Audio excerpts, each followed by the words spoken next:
Hello everyone. आज की इस क्लास में स्टेटस एंड रोल से रिलेटेड इंपॉर्टेंट क्वेश्चंस को कराया जाएगा एंड ये क्लास आपकी समाजशास्त्र से संबंधित सभी परीक्षाओं के लिए इंपॉर्टेंट रहने वाली है। एंड बात की जाए यहाँ पर एक इन्फॉर्मेशन देनी है आप सभी के लिए। समाजशास्त्र से संबंधित सभी परीक्षाओं के लिए प्रैक्टिस सेट एंड सोशियोलॉजी के नोट्स PDF फॉर्मेट में प्रोवाइड कराए जा रहे हैं। इससे संबंधित जानकारी के लिए यहाँ पर एक व्हाट्सएप नंबर दिया गया है। नंबर है 790-555-3851। इस व्हाट्सएप नंबर पर आप मैसेज करके इससे जुड़ी हुई जानकारी ले सकते हैं। यहाँ पर आपको UPPGT का प्रैक्टिस सेट मिल जाएगा, GIC एग्जाम के लिए GS का प्रैक्टिस सेट मिल जाएगा, समाजशास्त्र का भी मिल जाएगा, GDC के एग्जाम के लिए भी यहाँ पर आपको समाजशास्त्र का प्रैक्टिस सेट मिल जाएगा, बिहार शिक्षक भर्ती के लिए Bihar state and Bihar PGT का प्रैक्टिस सेट मिल जाएगा, MP असिस्टेंट प्रोफेसर के लिए समाजशास्त्र का उसके GS का प्रैक्टिस सेट यहाँ पर मिल जाएगा, राजस्थान असिस्टेंट प्रोफेसर के लिए समाजशास्त्र का और GK का प्रैक्टिस सेट यहाँ पर मिल जाएगा। UGC नेट एग्जाम की बात की जाए तो इसका भी प्रैक्टिस सेट यहाँ पर मिल जाएगा। और बात की जाए समाजशास्त्र के नोट्स की तो देखिए, जितने भी आप जिस भी एग्जाम की तैयारी कर रहे होंगे आपने सिलेबस देखा होगा, तो ये जो सारे कॉन्सेप्ट्स आपको दिए गए हैं इसमें प्रोवाइड कराए जा रहे हैं नोट्स में, ये बेसिक कॉन्सेप्ट्स है, ठीक है, मूलभूत अवधारणाएं हैं समाजशास्त्र की। ये लगभग हर सिलेबस में आपको देखने को मिलेगी। तो ये नोट्स सभी एग्जाम्स को ध्यान में रखकर तैयार किए गए हैं। ये 1 लाइनर में है, ये रिविजन टाइम के लिए इंपॉर्टेंट रहने वाले हैं और ये थिंकर्स से जुड़े हुए नोट्स हैं। इसमें इंडियन थिंकर्स भी शामिल हैं। कोई भी जानकारी इससे जुड़ी चाहते हैं तो ये व्हाट्सएप नंबर दिया गया है, इस पर आप मैसेज करके पूरी जानकारी ले सकते हैं। इससे पहले वाली इस टॉपिक से रिलेटेड आपको पहली तो बात इसका फोल्डर बना दिया गया है, तो सारी क्लासेस आपको एक जगह पे मिल जाएंगी, प्लेलिस्ट में आप चेक कर सकते हैं। 100 प्रश्न हो गए थे, उसके बाद के प्रश्न इस क्लास में कराए जाएंगे। यहाँ तक हो गया था। चलिए यहाँ से शुरू करना है। देखिए प्रश्न है, निम्न में से कौन सा कथन परिस्थिति के संदर्भ में सही नहीं है। पहला देखिए, विकल्प ए है, कोटि क्रम पद को प्रस्थिति कहते हैं। विकल्प बी, सामान्य संख्यात्मक प्रणाली में पद को प्रस्थिति कहते हैं। विकल्प सी, समूह के द्वारा की योग्यता के अनुमान को प्रस्थिति कहते हैं। या फिर विकल्प डी, व्यक्ति की सांस्कृतिक विशेषता को प्रस्थिति कहते हैं। सही नहीं है यह प्रश्न पूछा जा रहा है, तो यहाँ पर राइट आंसर क्या हो जाएगा, व्यक्ति की सांस्कृतिक विशेषता को प्रस्थिति कहते हैं, ये यहाँ पर गलत हो जाएगा। विकल्प डी यहाँ पर क्या होगा, राइट आंसर हो जाएगा। ठीक है, ऑप्शन डी यहाँ पर राइट आंसर हो जाएगा। चलिए अब यहाँ पर देखिए प्रश्न है, निम्न में से कौन सा कथन सही है। गॉफमैन के अनुसार सामाजिक भूमिका की अवधारणा का उद्गम है। ऑप्शन यहाँ पर है नाटकीय प्रतिवेश, सामाजिक जीवन, सामाजिक संस्कृतिकरण की प्रणाली, ठीक है, स्ट्रैटिफिकेशन की है यहाँ पर बात हो रही है, और भूमिका अनुकूलन की प्रक्रिया। गॉफमैन के अनुसार सामाजिक भूमिका की अवधारणा का उद्गम है, यह प्रश्न पूछा जा रहा है। तो यहाँ पर क्या होगा, नाटकीय प्रतिवेश होगा, ऑप्शन ए यहाँ पर राइट होगा। गॉफमैन का एक कॉन्सेप्ट है भूमिका दूरी का, ठीक है, भूमिका दूरी की अवधारणा किसके द्वारा दी गई है, गॉफमैन के द्वारा दी गई है। ठीक है, इसमें क्या होता है, व्यक्ति जब भूमिका प्रत्याशा के विपरीत व्यवहार करता है, ठीक है, कोई व्यक्ति ने प्रस्तुति प्राप्त की है, प्रस्तुति पर यानी कि पद को प्राप्त किया है, उससे संबंधित जो कार्य को करना पड़ता है, यानी कि जिसे हम रोल कहते हैं, तो उससे प्रत्याशा ही जुड़ी होती है कि व्यक्ति उसके अनुरूप ही कार्य करेगा। लेकिन भूमिका प्रत्याशा के विपरीत जब व्यक्ति व्यवहार करता है तो उसको हम क्या कहेंगे, भूमिका दूरी। तो ये क्या हो जाएगा, ये कहलाएगा भूमिका प्रत्याशा के विपरीत व्यवहार।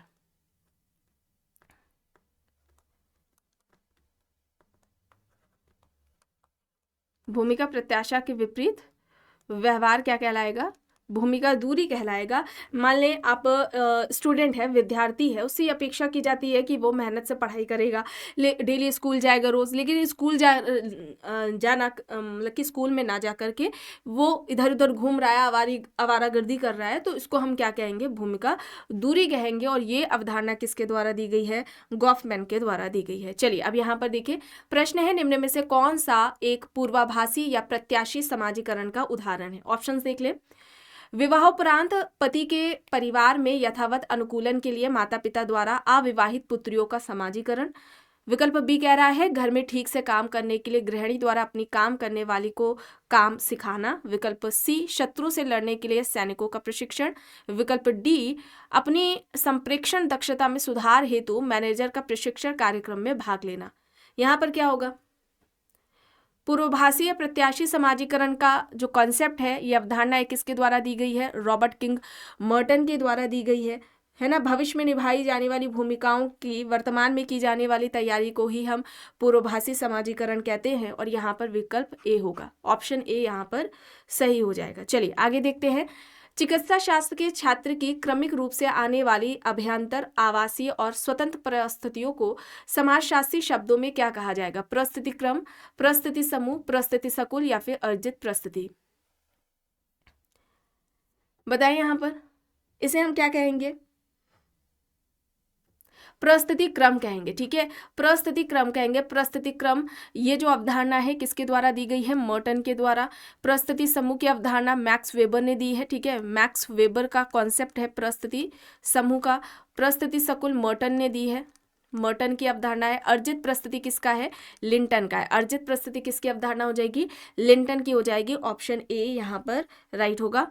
प्रश्न है, किसने भूमिका विन्यास यानी कि रोल सेट शब्दावली को विकसित किया और क्यों? ऑप्शंस देखिए, विकल्प ए है समाज में सामूहिकता के भाव को व्यक्त करने के लिए मैक्स वेबर ने।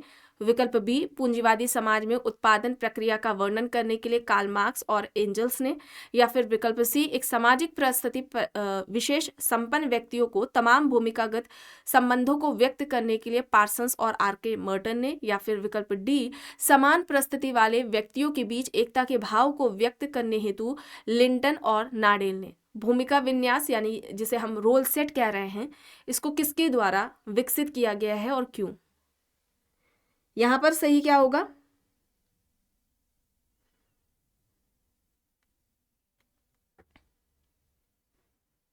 यहाँ पर एक सामाजिक परिस्थिति विशेष संपन्न व्यक्तियों को तमाम भूमिकागत संबंधों को व्यक्त करने के लिए पार्सन्स और मर्टन ने। ऑप्शन सी यहाँ पर राइट होगा। प्रश्न है, मर्टन के अनुसार परिस्थितियों के 3 संबंध पक्ष है, निम्न में से सही उत्तर का चयन करें। ठीक है, परिस्थितियों से जुड़ी हुई जो अवधारणाएं हैं वो इनमें से बतानी है कौन सी है। यहाँ पर सही क्या हो जाएगा? कौन सा ऑप्शन यहाँ पर सही होगा? यहाँ पर देखिए विकल्प सी, देखिए ऑप्शन सी में भूमिका पुंज, प्रस्तुति पुंज और प्रस्तुति अनुक्रम दिया गया है। तो ये जो अवधारणाएं हैं ये किसकी है? मर्टन के द्वारा दी गई हैं। ऑप्शन सी यहाँ पर राइट होगा। प्रश्न है, निम्न में से कौन सा एक भूमिका सकुल के विषय में सही है? रोल सेट के बारे में सही है। ऑप्शन देखिए, ऑप्शन ए कह रहा है एक समय पर भूमिकाओं की बहुलता। विकल्प बी लोगों के पास भूमिकाओं का होना। विकल्प सी एक प्रस्तुति के साथ कई भूमिकाओं का आबद्ध होना। या फिर ऑप्शन डी ये सभी। यहां पर क्या हो जाएगा? रोल सेट के बारे में बात हो रही है तो यहां पर रोल सेट का क्या हो जाएगा? एक प्रस्तुति के साथ, ठीक है, एक प्रस्तुति में रहते हुए व्यक्ति जब कई सारी भूमिकाओं को करता है, भूमिकाओं का निर्वहन करता है तो उसे हम रोल सेट कहते हैं। वहीं पर अगर हम बात करते हैं प्रस्तुति सकुल की, स्टेटस सेट की बात करते हैं तो इसका तात्पर्य क्या होता है? व्यक्ति की समस्त प्रस्तुतियों का योग, व्यक्ति की समस्त प्रस्तुतियों का योग।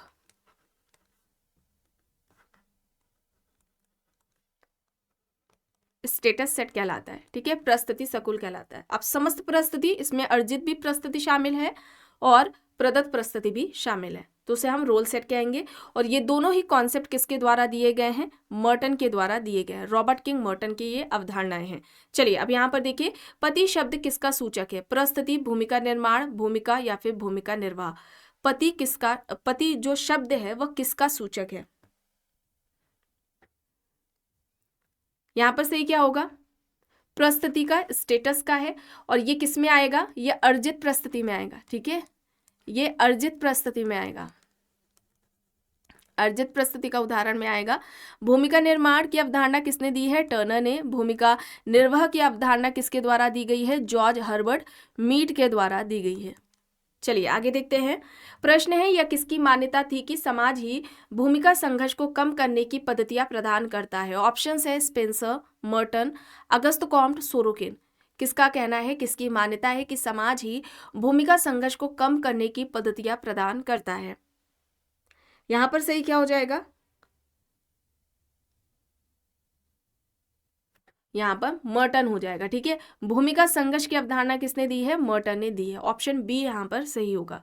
प्रश्न है, सेना में भर्ती होने पर सैनिक की भूमिका निभाना सीखना कहा जाता है। ऑप्शन है भूमिका पालन, भूमिका ग्रहण, भूमिका प्रत्याशा, भूमिका सकुल। बताएं यहाँ पर सही क्या होगा?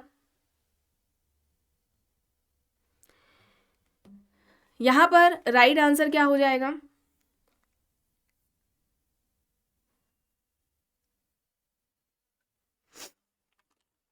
यहाँ पर सही क्या होगा?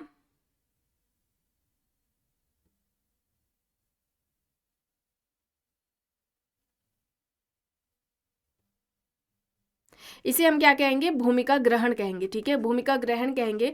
ऑप्शन बी यहाँ पर राइट है। जॉर्ज हर्बर्ट मीड के द्वारा ये कॉन्सेप्ट दिया गया है। भूमिका प्रत्याशा किसे कहते हैं? तो देखिए, प्रत्येक भूमिका के साथ कुछ अपेक्षाएं जुड़ी होती है, यानी कि प्रत्येक जो परिस्थिति होती है, ठीक है, उससे संबंधित कार्य होते हैं, कार्यों का जब निर्वहन करते हैं तो उसको हम क्या कहते हैं? भूमिका कहते हैं। और ये उससे अपेक्षाएं की जाती है कि वह उसके जो व्यक्ति है वो उसके अनुरूप ही क्या करेगा? कार्य करेगा। और ये जो अपेक्षाएं होती हैं ये औपचारिक और अनौपचारिक होती है, जो कि व्यक्ति को करनी होती है, उसको ही हम क्या कहते हैं? भूमिका प्रत्याशा कहते हैं। ठीक है, और रोल सेट का जो कॉन्सेप्ट है ये किसके द्वारा दिया गया है? मर्टन के द्वारा दिया गया है। चलिए आगे देखते हैं। प्रश्न है, प्रदत्त व अर्जित भूमिका के संप्रत्ययों को सर्वप्रथम व्यवस्थित रूप से किसने विकसित किया? Malinowski, Parsons, Robert E Park, Linton. यहाँ पर ऑप्शंस दिए गए हैं, बताएं यहाँ पर सही क्या होगा? प्रदत्त व अर्जित भूमिका के संप्रत्ययों को सर्वप्रथम व्यवस्थित रूप से किसने विकसित किया? या प्रश्न पूछा जाए कि सर्वप्रथम प्रस्तुति व भूमिका की अवधारणा, या हम कहें प्रस्तुति व भूमिका का वर्णन, ठीक है, किसने किया? या संयुक्त रूप से प्रस्तुति व भूमिका का वर्णन। ठीक है, तो इन सभी का उत्तर क्या है? Ralph Linton. ठीक है, रॉल्फ लिंटन है। रॉल्फ लिंटन ने ही सबसे पहले प्रस्तुति व भूमिका का व्यवस्थित रूप से वर्णन किया था। या एक प्रश्न पूछा जाता है कि संयुक्त रूप से इसलिए कहा जा रहा है क्योंकि अगर पूछा जाता है कि सर्वप्रथम, बात आए कि सर्वप्रथम प्रस्तुति अवधारणा का प्रयोग या प्रस्तुति शब्द का प्रयोग किसने किया? ठीक है, तो वो किसने किया है? मैक्स वेबर ने। और ठीक ऐसा ही प्रश्न रोल से रिलेटेड है, भूमिका से, कि सर्वप्रथम भूमिका का प्रयोग किसने किया? रोल का। तो यहाँ पर किसका नाम आएगा? जॉर्ज हर्बर्ट मीड का आएगा। तो इसी वजह से इस तरह से प्रश्न आता है कि संयुक्त रूप से, क्योंकि देखिए यहाँ पर स्टेटस की बात हो चुकी है, सबसे पहले रोल की बात हो चुकी है, लेकिन संयुक्त रूप से स्टेटस एंड रोल यानी कि प्रस्तुति व भूमिका की जो बात है वो किसने की है? लिंटन ने। किस पुस्तक में? ये भी इंपॉर्टेंट है, द स्टडी ऑफ मैन में। ठीक है, द स्टडी ऑफ मैन में की है। ठीक है, द स्टडी ऑफ मैन में की है, ये इंपॉर्टेंट है, इसे आप याद रखेंगे। और इसके अलावा एक इनकी बुक है the tree of culture, the tree of culture, इसे याद रखेंगे, द ट्री ऑफ कल्चर है। इसके अलावा एक बुक है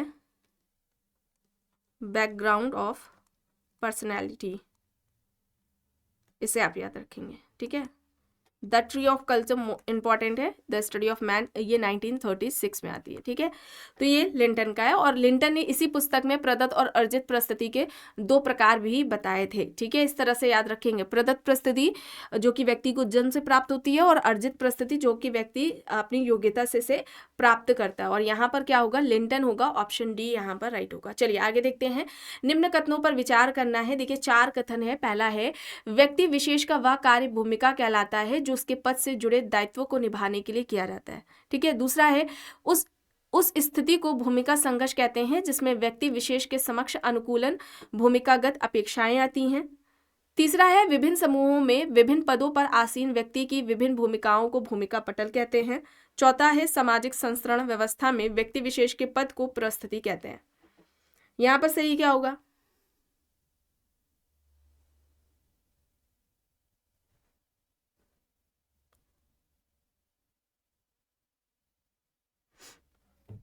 यहाँ पर क्या होगा? यहाँ पर देखिए फर्स्ट, सेकंड एंड फोर्थ होगा, ऑप्शन सी यहाँ पर राइट होगा। आगे देखते हैं, प्रश्न है निम्न में से कौन सा एक कथन सही है। गॉफमैन द्वारा विकसित भूमिका दूरी शब्दावली का आशय पूछा जा रहा है। देखिए ऑप्शन ए है लोगों की उस बात के लिए नहीं कहने का सामर्थ्य जिसकी उनमें दूसरों के लिए करने की अपेक्षाएं हैं। विकल्प बी है लोगों को स्वयं की भूमिकाओं की मान्य मांगों से मुक्त कर लेने का सामर्थ्य। विकल्प सी लोगों का इस प्रकार व्यवस्था के ध्वंस कर देने का सामर्थ्य जिससे उन्हें किसी भी प्रकार की भूमिका ना निभानी पड़े। या फिर विकल्प डी लोगों का अपनी भूमिकाओं को दूसरों से करवाने का सामर्थ्य। भूमिका दूरी के बारे में बात हो रही है। यहां पर क्या होगा, लोगों को स्वयं की भूमिकाओं की मान्य मांगों से मुक्त कर लेना का सामर्थ्य, ऑप्शन बी। ठीक है, विकल्प बी यहां पर राइट होगा। चलिए अब यहाँ पर देखिए परिस्थिति और भूमिका से संबंधित कौन सा कथन सही है। ऑप्शन ए है परिस्थिति एक समाज में मान्यता प्राप्त सामाजिक स्थिति है। विकल्प बी भूमिका समाज के प्रति उचित व्यवहार होता है। विकल्प सी भूमिका व्यक्ति की परिस्थिति के लिए एक निर्देशिका होती है जिसकी व्यक्ति से आशा की जाती है। या फिर विकल्प डी जैसे जैसे व्यक्ति अर्जित करता है वह उस पर आरोपित होती जाती है। यहाँ पर क्या होगा, यहाँ पर राइट क्या हो जाएगा, परिस्थिति एक समाज में मान्यता प्राप्त क्या है, सामाजिक स्थिति है। यहाँ पर ऑप्शन ए होगा। ठीक है, ये याद रखेंगे। और एक याद रखें आप, परिस्थिति व भूमिका क्या है, गतिशील होती है। ठीक है, परिस्थिति व भूमिका क्या है, गतिशील होती है। और जो भूमिका है, ठीक है, रोल है, भूमिका परिस्थिति में निहित है, परिस्थिति में क्या होती है, निहित होती है। और अगर हम बात करें परिस्थिति को, ठीक है, परिस्थिति को या फिर हम भूमिका को, है ना, परिस्थिति को भूमिका से अलग नहीं कर सकते।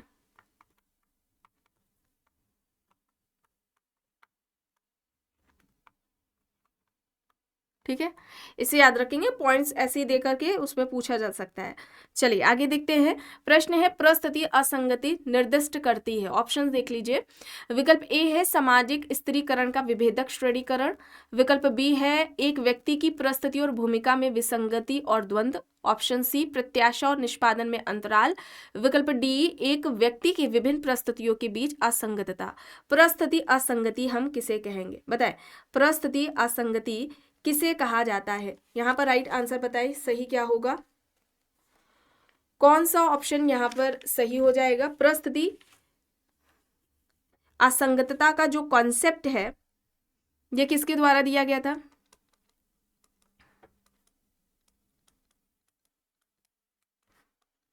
लेंस्की ने दिया था। ठीक है, लेंस्की की अवधारणा है।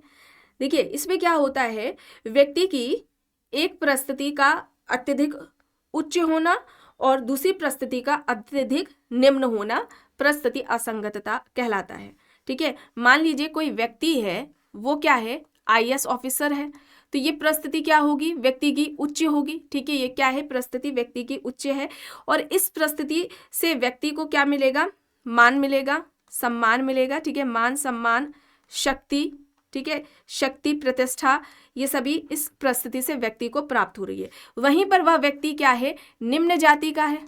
ठीक है, निम्न जाति का है, तो निम्न जाति का वह व्यक्ति है, तो इस परिस्थिति के आधार पर ही समाज उस पर क्या करता है, कई सारी निर्योग्यताएं आरोपित कर देता है।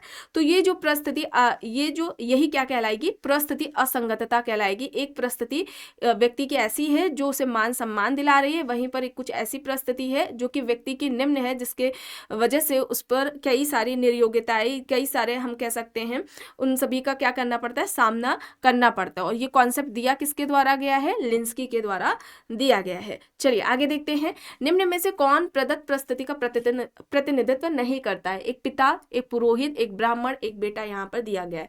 प्रदत्त परिस्थिति का प्रतिनिधित्व नहीं करता है, ये यहाँ पर पूछा जा रहा है। तो यहाँ पर क्या होगा,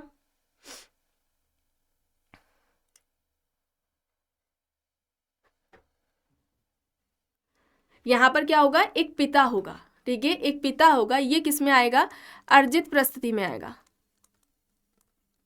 ये अर्जित प्रस्तुति में आएगा और बाकी सारे प्रदत्त प्रस्तुति हैं। चलिए आगे यहाँ पर देखिए, प्रत्येक सामाजिक प्रस्तुति किसी एक संबंध भूमिका को नहीं बल्कि भूमिकाओं के विन्यास को आवृत करती है या निम्न में से किस एक अवधारणा में निहित है। ऑप्शन है यहाँ पर बहुल भूमिका, प्रस्तुति अनुक्रम, भूमिका समुच्चय, प्रस्तुति समुच्चय। प्रत्येक सामाजिक प्रस्तुति व्यक्ति एक संबंध भूमिका को नहीं बल्कि भूमिकाओं के विन्यास को आवृत करता है या निम्न में से किस एक अवधारणा में निहित है।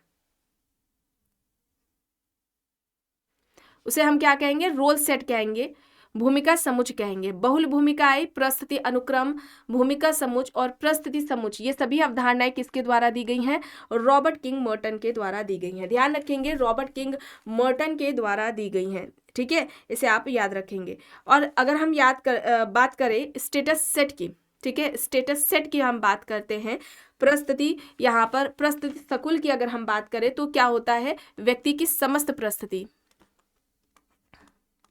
व्यक्ति की समस्त प्रस्तुति क्या कहलाती है, या व्यक्ति की समस्त प्रस्तुतियों का योग, ये क्या है, स्टेटस सेट कहलाता है, प्रस्तुति समुच्चय कहलाता है। इसे आप याद रखेंगे। ठीक है, इसके अलावा अगर हम रोल सेट की बात करते हैं तो एक ही प्रस्तुति से संबंधित, एक प्रस्तुति से कई भूमिकाओं का करना, ठीक है, एक प्रस्तुति से कई सारी भूमिकाओं को करना क्या कहलाता है, रोल सेट कहलाता है। और यहाँ पर मल्टीपल अगर हम रोल की बात करें, बहुल भूमिका की, तो ये इसे एक तरीके से हम कह सकते थे कि जब प्रस्तुति समुच्चय की बात करते हैं कि व्यक्ति की समस्त प्रस्तुतियों का योग है, कई सारी प्रस्तुतियां हैं, तो उन सभी प्रस्तुतियों से संबंधित व्यक्ति कार्य करेगा, है ना। तो व्यक्ति अपनी सारी प्रस्तुतियों से संबंधित जो कार्य करेगा, ठीक है, व्यक्ति अपनी सारी प्रस्तुतियों से संबंधित, व्यक्ति का अपनी सारी प्रस्तुतियों से संबंधित कार्यों का करना, ठीक है, ये क्या कहलाएगा, बहुल भूमिकाएं कहलाएगा। ठीक है, तो इसे आप याद रखेंगे। और अगर हम प्रस्तुति क्रम की बात करते हैं, ठीक है, तो ये क्रम में व्यक्ति की प्रस्तुतियां लगी होती हैं। जैसे कि एक पुत्र है, ठीक है, ये आगे जाकर क्या बन रहा है, पति बन रहा है किसी का, फिर पति के बाद ये पिता बनेगा, पिता के बाद ये दादा बनेगा। तो ये प्रस्तुतियां आपको देखिए क्रम में देखने को मिल रही हैं। ठीक है, और ये सारे जो कॉन्सेप्ट है वो किसके द्वारा दिए गए हैं, मर्टन के द्वारा दिए गए हैं। चलिए अब यहाँ पर देखिए, प्रस्तुति समूह शब्द गढ़ा था, मतलब कि किसके द्वारा ये दिया गया था प्रस्तुति समूह, तो ये मैक्स वेबर के द्वारा दिया गया था। विकल्प बी यहाँ पर राइट होगा। अब यहाँ पर देखिए प्रश्न है, इस मत की किसने आलोचना की कि व्यक्ति भूमिका अपेक्षाओं का स्वचालित रूप से प्रत्युत्तर देता है। यहाँ पर क्या हो जाएगा, मर्टन। ठीक है, मर्टन होगा, रॉबर्ट किंग मर्टन, डी यहाँ पर राइट होगा। प्रश्न है, प्रदत्त प्रस्तुति से अर्जित प्रस्तुति प्रतिमान की ओर परिवर्तन किस व्यवस्था की विशेषता है, भूस्वामित्व से वर्ग, वर्ग से जाति, जाति से वर्ग, या फिर ग्राम से नगर। प्रदत्त प्रस्तुति से अर्जित प्रस्तुति प्रतिमान की ओर जो परिवर्तन है यह किस व्यवस्था की विशेषता है। यहाँ पर क्या होगा, प्रदत्त प्रस्तुति अर्जित प्रस्तुति की बात किसने की थी, लिंटन ने। ये दो प्रकार इन्होंने बताए थे और दोनों में अंतर भी लिंटन ने किया है। ठीक है, यहां जाति से वर्ग, ऑप्शन सी यहां पर सही होगा। प्रश्न है, प्रदत्त व अर्जित प्रस्तुति के युग्म की आधुनिकीकरण को समझाने में किसने उपयोग किया, इंकल्स, लर्नर, पार्सन्स, नाडेल। यहाँ पर ऑप्शंस हैं। प्रदत्त व अर्जित प्रस्तुति के युग्म को आधुनिकीकरण में समझाने के लिए किसने प्रयोग किया था, किसने किया था, लर्नर ने। लर्नर, ऑप्शन बी यहाँ पर सही होगा। प्रश्न है, प्रस्तुति प्रतिष्ठा उपागम का प्रयोग किसने किया था, Max Weber, Lloyd Warner, Karl Marx, Henry Maine. यहाँ पर ऑप्शंस हैं। प्रस्तुति प्रतिष्ठा उपागम का प्रयोग किसके द्वारा किया गया है, वार्नर के द्वारा। ठीक है, प्रस्तुति का ख्याति सिद्धांत, प्रस्तुति का ख्याति सिद्धांत किसका है, वार्नर का है। चलिए आगे देखते हैं। प्रस्तुति भूमिका समुच्चय को सामाजिक व्यवस्था की मूल इकाई के रूप में किसने प्रतिपादित किया, मर्टन, पार्सन्स, लिंटन, नाडेल। यहाँ पर ऑप्शंस हैं। प्रस्तुति भूमिका समुच्चय को सामाजिक व्यवस्था की मूल इकाई के रूप में किसने प्रतिपादित किया, यहाँ पर सही क्या होगा, यहाँ पर सही होगा पार्सन्स, ठीक है, पार्सन्स होगा, विकल्प बी यहाँ पर राइट आंसर हो जाएगा, ठीक है, ऑप्शन यहाँ पर बी सही है। और यहाँ पर लिंटन की अगर हम बात करें, ये प्रस्तुति के बारे में क्या कहते हैं, तो जो आपको कीवर्ड्स याद रखना है, एक तो सामाजिक व्यवस्था, सोशल सिस्टम, सामाजिक व्यवस्था में किसी समय विशेष में, ठीक है, किसी विशेष समय या समय विशेष में प्राप्त जो पद है वो क्या कहलाता है, स्टेटस कहलाता है। और इस तरह से स्टेटस को किसने परिभाषित किया, लिंटन ने किया है। चलिए आगे देख लेते हैं, निम्न में से किसने इस बात पर बल दिया कि द्वंद्व समाज के संरक्षण में सकारात्मक भूमिका निभाता है। ऑप्शंस में मैक्स वेबर है, कोजर है, मार्क्स है, एंथोनी गिडेंस यहाँ पर दिए गए हैं। सही यहाँ पर राइट क्या होगा, सही यहाँ पर क्या होगा, कोजर, ऑप्शन बी यहाँ पर राइट होगा। आखिरी प्रश्न है, निम्न पुस्तकों में से किस पुस्तक में लिंटन ने सामाजिक परिस्थिति को प्रदत्त परिस्थिति और अर्जित परिस्थिति इन दो भागों में वर्गीकृत किया। सभी आप जानते हैं यहाँ पर क्या होगा, the study of man, the study of man होगा, जो कि 1936 में आती है। मैन एंड कल्चर किसकी है, मैन एंड कल्चर किसकी है, पैटर्न्स ऑफ कल्चर, याद आ रहा है आपको, रूथ बेनेडिक्ट। प्रिमिटिव कल्चर किसकी है, चलिए आप बताएं, मैन एंड कल्चर और प्रिमिटिव कल्चर किसके द्वारा कॉन्सेप्ट दिया गया, सॉरी किसकी ये पुस्तकें हैं, ये आपको कमेंट बॉक्स में बताना है। तो आज की इस क्लास में बस इतना ही। आई होप ये आपको क्लास पसंद आई होगी। अगर पसंद आई है तो प्लीज़ लाइक करिएगा, कमेंट करके ज़रूर बताइएगा। चैनल पर अगर आप नए हैं तो चैनल को भी ज़रूर सब्सक्राइब कर लीजिएगा एंड इस वीडियो को जितना हो सके ज़्यादा से ज़्यादा लोगों के साथ शेयर भी ज़रूर करिएगा।